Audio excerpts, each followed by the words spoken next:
क्रांती news, आवाज सर्वसामान्यांचा। शिर्डी दुहेरी हत्याकांड प्रकरणी मोठी कारवाई।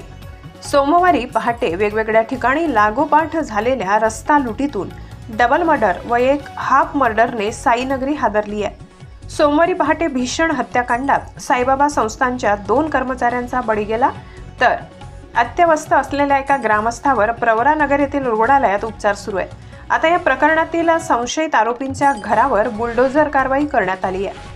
मिळालेल्या माहितीनुसार आरोपींच्या घराची जागा ही अनधिकृत होती आणि त्यामुळेच ही कारवाई करण्यात आली।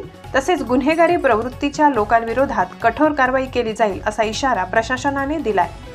आणखी कारवाई होण्याची शक्यता वर्तविली जात आहे। या हत्याकांडानंतर संपूर्ण परिसरात तणावाचे वातावरण निर्माण झाले।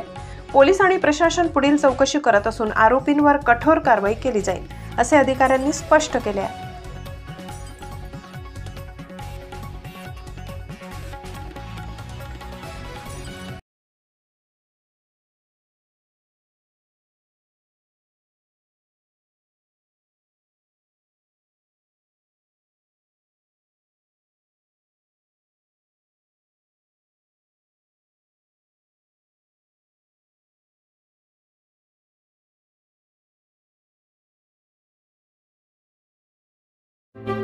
अशाच नवनवीन बातम्या पाहण्यासाठी आमच्या महाराष्ट्र क्रांती न्यूज या YouTube चॅनलला लाईक करा, सबस्क्राईब करा आणि बेल आयकॉनला प्रेस करा।